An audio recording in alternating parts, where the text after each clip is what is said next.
Hello everyone, in this tutorial we will create collectibles and learn how to collect them. Before we get ahead with it, I just want to change the material of the ground. So click on the ground material and albedo. You'll get to know in a second. The red value would be 71, the green value would be 160, the blue value would be 227. Okay, so I've turned it into sky blue. Now we will create coins as a collectible. So click on create 3D object and we will create a cylinder. Okay, so I will just position it here. You can see the values. I'll just change it. So the Y value in the scale would be 0.07 and now you can see it's now looking like a coin. So, and the X rotation would be 90 degree, and let's just put it a little down. Now click on F, click on this game object and click on F or double click on it, and you will go just near the game object and you can make those changes which may seem very tiny, and I'll just make it touch the ground. Okay, so that's done. So we have created a coin. Now let's give it a material, and in the materials folder click on create and I will create a material, call it collectible, and yeah, I need to change the name also, so I will give it a name as collectible1. So the name of the game object would be collectible1 and we will create a tag. Okay, so click on add tag, click on this plus sign and write it as collectibles and click on enter. Click on the collectible1 tag collectibles. So this is what we are at. Click on this material and in the albedo I will make it as 255 in the red, 219 in the green and 0 in the blue. So you can see a bit of yellowish color. I want to make the metallic value 0.766, and yeah, you can see the difference, and the smoothness should be full, that is 1. So let's apply this material to the collectible1 and now you can see the difference. It's now a bit more metallic and it's looking really good. Okay, great. Now we have created the material. Now let's write a script. If you click on play and you see that the coin looks this way, doesn't look very attractive, and we had already moved the cube. We created the script for moving the cube in the previous video, so let's make this coin a little bit more attractive. So I will click on scripts, create a C# script, and I will click write rotate coin and hit enter, and let's open up the script. So in this script what we'll write is the coin will be rotating continuously on the Z axis. So if you click on the coin, we will rotate it on the Z axis, so it will be continuously rotating and it will look good. So let's just remove the start function. Yeah, let me just zoom in. Okay, we'll remove everything and we'll just keep the update function. And yeah, in the previous video I said that the update is called 60 times per second, but it is not, it is just called once per frame. And you can see it, the comment update is called once per frame. So yeah, it was a mistake. So yeah, I've just corrected myself. Okay, we'll just write just one line in this, and that is transform, and I will explain it to you what it is, so just keep writing with me.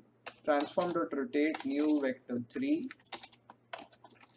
0 comma 0 comma 90 and multiplied by time dot delta time. Okay, so this is what we need to write. Now what is this transform dot rotate? If you just hover your rotate, or you can just double click and click on control apostrophe, but what this rotate function does is that it will rotate the game object.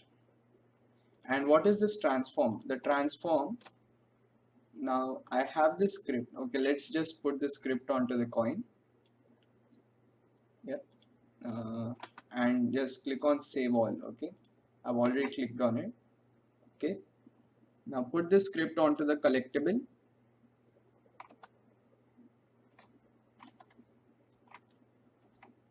Okay, now what is this transform? This transform is the transform component of the game object. Now this script is attached to the collectible. Now what is this transform? The transform is the transform component of the game object to which the script is attached. So the script is attached to the collectible, and that is the transform component which I am referring to over here. Now that transform component, I will rotate it continuously on 90 degrees on the z-axis. So we had created a new vector 3 in this player script over here, and we had fed the values of h and v. Here I will just put a constant 90 on the z-axis, so it will rotate on the z-axis 90 degrees. Now you'll see the difference if I remove this time dot delta time and I click on save, click on play. Just look at the difference. Yeah, you can see it's just rotating. It's not even rotating. You can just say that it moves 90 once, then another 90, and then another. It goes that way, but it's not looking very smooth. So for that, I'll be multiplying by time dot delta time. That's it. So what this time dot delta time does, it is written over here that it is the time in seconds it took to complete the last frame. So how much time does it take to complete the last frame, the previous frame? Now why do we need that?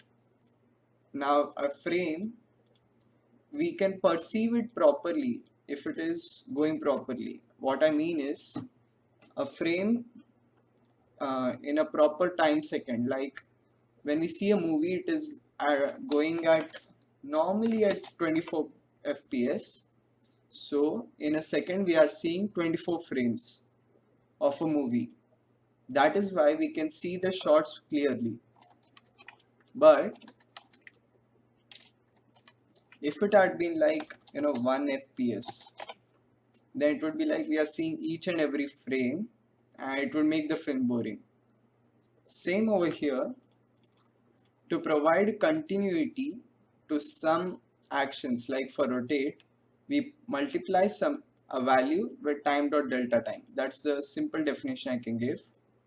So now you can see the difference. Click on play and see, it's providing that continuity, or it's pretty smooth rotation, and that's what we need. So I'll stop it, and you can see the difference of time dot delta time. So it is somehow like a movie. It's providing that smoothness for each and every frame. So that's why for this rotation as well, we need proper smoothness and continuity. That's why we are multiplying it by time dot delta time. Okay, so this is what we have done. So we have created a coin which will rotate, and now the next thing which we'll do is we need to collect it. Yeah, it's colliding with it, but it's not collecting. So for that, You remember the colliders which we had? Now there are different types of colliders depending on the shape. Like this player is a cube, so it has a box collider. Whereas for the collectible, as it is a cylinder, it will have a capsule collider. We don't have a cylinder collider, we have a capsule collider, which is somehow the same to the cylinder. Now click on this checkbox of is trigger and you will see the difference what it is. That time it was colliding with the coin. Now the cube will go through it. Yeah, you can see the cube is now going through the coin. This is the effect of is trigger. So an is trigger will not collide with it but also collide with it, meaning that it will collide with an object but it will not show the collision, or it will not show the physics related to the collision. Now we will use this to collect the coin. So click on this player script and we'll write a small function which is already in the mono behavior, which is called void on trigger enter. Okay, so put the parentheses and curly braces. Now in these parentheses we will write collider other. Now somehow you might have noticed, why are we writing this? Now if you go to the mono behavior documentation, you will see Ontriggerenter, and we have to use this parameter or else we will not achieve what we want. So after seeing it, you will get to know what is the difference you will find in the parameters which we don't have in the update and which we have for the Ontriggerenter. Yes, it's searching for script reference. It's taking quite a bit of time now. Okay, I'll explain it to you. So what this collider other does, it will take a value. Now you can see the player will collide with the collectible. Okay, so the player will collide with the collectible, and when it collides, this function is called. Okay, the Ontriggerenter is called. There's another form which is called OnCollisionEnter. Collision. I think I made a spelling mistake. Yes, big one. Should be only single S. Yeah. So what's the difference between Ontriggerenter and OnCollisionEnter? When you activate the is trigger option, this function is called the Ontriggerenter. But when this is unchecked, then this function is called the OnCollisionEnter is called, and they have different parameters. Now whatever we write in this, or we can say it as whatever variables we put it in the parameters or in the parentheses, that can be used without declaring it outside. Okay, so these variables can be used in this function. Now I want to talk what is scope over here. You see a lot of people talking about scope. So public can be used anywhere, so I can use the speed variable over here as well. Private can be used in this script or in this class only. This float variables can be used only in this update function because they are guarded by these curly braces. So h and v, I cannot use it over here. Like I can't write h, I won't get that variable. But if I write rb, this one, it will allow me to use rb. It will also allow me to use speed, but it won't allow me to use h or v. That is the difference. So this h and v can be used only in this update function. Now this other and n can only be used in the function where it is called or where it is declared. Other or n the same n. Okay, now what is this other? I'm writing it in the player script. So when the player collides, it finds, or when the player collides with this collectible, I need to check it again. And when it collides, it will call the Ontriggerenter, and this other variable will be assigned by this collectible because it was collided with the collectible.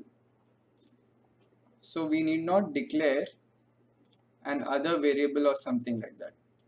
Other means the other game object. It's somehow standard which is used in most scripts whenever we used Collectible or Ontrigger. It just gives us a meaning that other means the other game object apart from the player.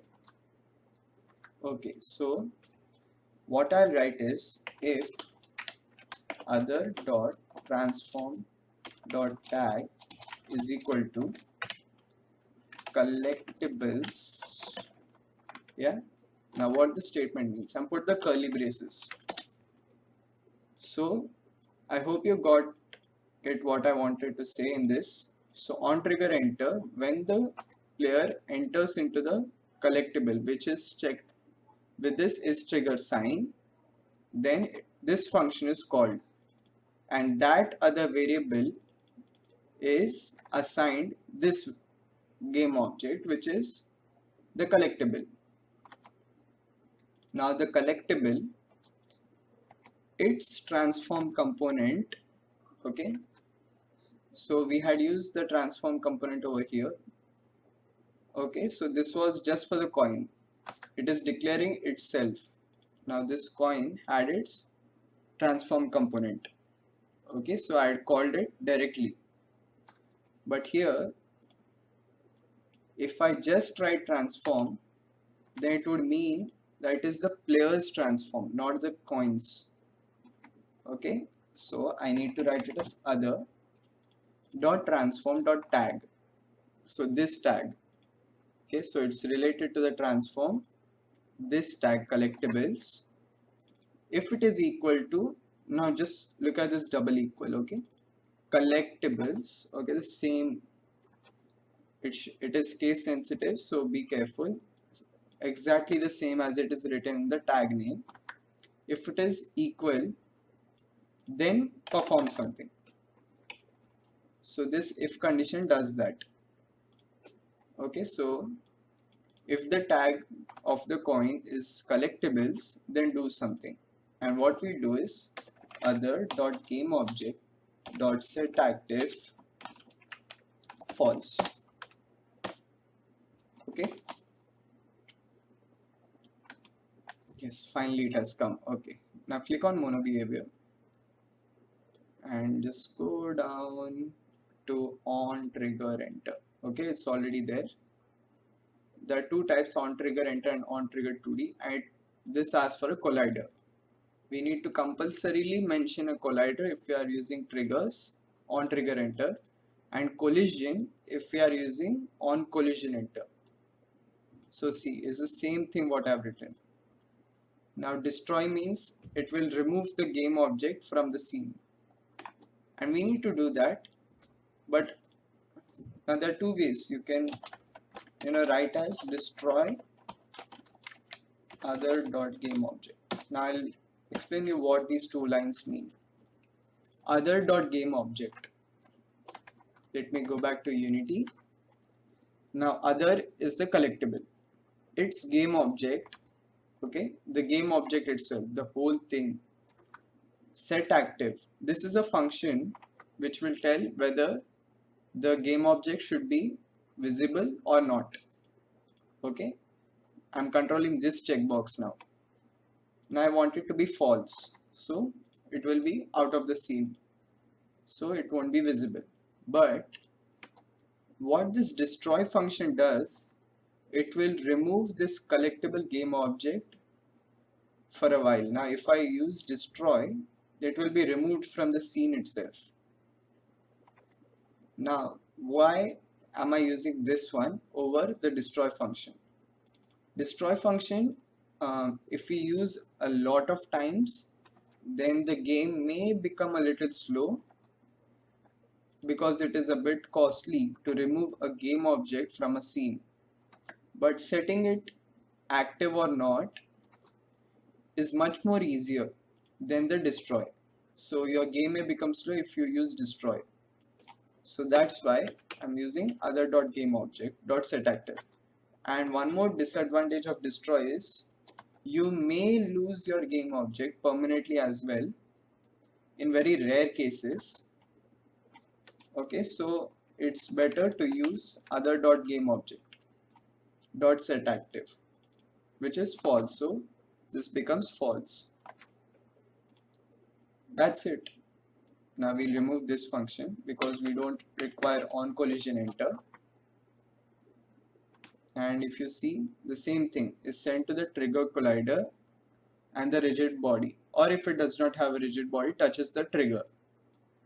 Trigger events are only sent if one of the collider also has a rigid body attached. Now our player has a rigid body, so this will send the Triggerenter function call. So that's it. So this is the use of Ontriggerenter. Now you will see the effect directly. Let's click on play and make sure you have saved your scripts, and when you collide with it, it's gone. See, it becomes unchecked and it's not visible. So this is what Ontriggerenter does, and we have disabled the game object. Now see, it's back. When I stop the game, it's already there. So when I click on play and you collect that coin, it's gone, and it will be added into a kitty, which we'll do it later. So that would be the next part, and let's duplicate this, because having one coin in the scene would not suffice. Because what I want to do is, if you collect all the coins in the scene, a goal will be seen. A goal will be appeared, and you can now enter that goal, and your level is done. You have won that level. Okay, so right click on the collectible one, click on duplicate, change the position, and you can see another coin has been created. The shortcut for duplicate is Control or Command D. Then change it. Then again click on D and change it. Okay, I will rename them as Collectible 2, Collectible 3, and Collectible 4. So that's it. Now click on play. You will have 4 coins which are rotating and which can be collected, because all of them have the same script, which is rotate coin, and all will have the Ontriggerenter. So whatever the properties which were there for our first coin will be copied when we duplicate a game object. So we have collected all the coins. So let's stop that game. So that's it for this tutorial. In the next tutorial, we will put the death function of a player as well. And when we collect the coins, I think that if time is there, we will also put the goal in between when we collect all the coins. So I've collected the third and the fourth, and if I fall down, I should reappear. That would be the next part. So that's it for this video. Please like this video and subscribe to my channel. Until then, bye.